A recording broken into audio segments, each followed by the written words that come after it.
Cyclone আসলো, লন্ড ভন্ড হয়ে গেল।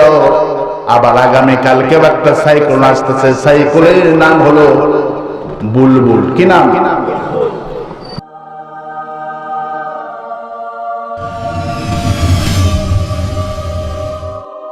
আপনারা দেখেছেন না? আজকে সাইক্লোন 4 নম্বর সতর্ক যে সাইক্লোন আসতেছে, এই সাইক্লোনের নাম দিয়েছে বুলবুল। কি নাম? বুলবুল। এখন 4 নম্বর সতর্ক চলছে সমুদ্র এলাকায়। 4 নম্বর সতর্ক চলছে, আল্লাহ রহমত এখানে বৃষ্টি হতেছে না। আমি আনোয়ারকে বললাম রংপুরে বৃষ্টি হতেছে, গাইবান্ধায় বৃষ্টি হতেছে, বগুড়া বৃষ্টি হতেছে, হাজারো মাহফিল বৃষ্টির কারণে ক্যান্সেল হয়ে গেল। 4 নম্বর সতর্ক। কয় নম্বর? 4 নম্বর সতর্কতা যারা বলছেন ফাবিমা কাসাবাত আইদিকুম নাস, জলে স্থলে যা বিপর্যয় ঘটে এগুলি তোমাদের হাতের কামাই। যখনই নবীকে গালিগালাজ করা হবে, নবীর কোরআন প্রেমিকের মাথার উপর গুলি মারা হবে, আল্লাহ বলে আমার রহমতের দরজা বন্ধ হইয়া গজবের দরজা খুলে দে। যদি সরকার বাহাদুরকে বলছি বুলবুল আসতেছে, কত কি নাম দিল আল্লাহ ভালো জানে। এগুলো আসার একমাত্র কারণ নবীর যখন নবীকে গালিগালাজ করা হবে, নাস্তিক মুগদাদরা যখন আমার রাসূলকে গালি দিবে, আর যখন সরকার ক্ষমতায় থেকে মুসলমান সরকার বিচার করবে না, উল্টা হিন্দুদের পক্ষে অবলম্বন করে মুসলমানদের মাথায় গুলি করে, আল্লাহ পাক বলে আমি সেই জাতিকে ধ্বংস করে দেই। এই আমার জাতি অবস্থা খুবই খারাপ। 150 কিলোমিটার বেগ, কত কিলোমিটার? 150 কিলোমিটার বেগে কলকাতায় বিকাল 3টার থেকে তসমাস করে দিতেছে।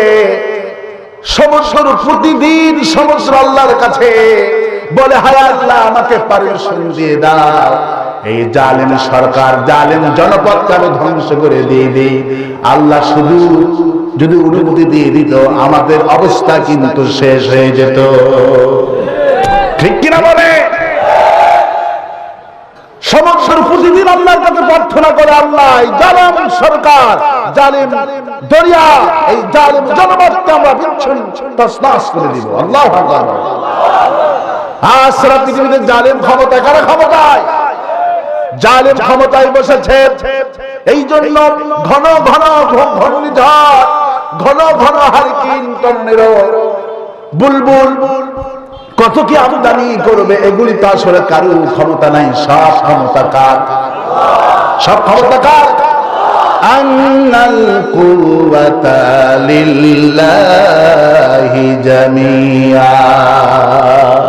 সব ক্ষমতা উৎস একমাত্র কে?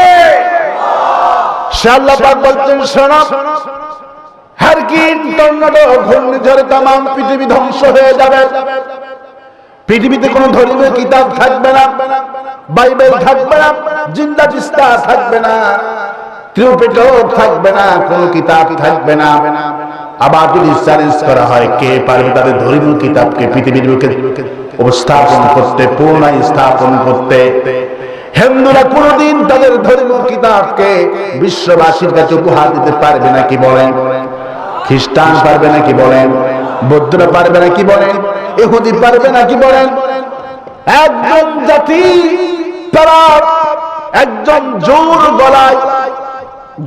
গলায় আনন্দ চিত্রে বলবে সেই জাতির নাম হলো মুসলমান। মুসলমান বলবে আমরা পারবো।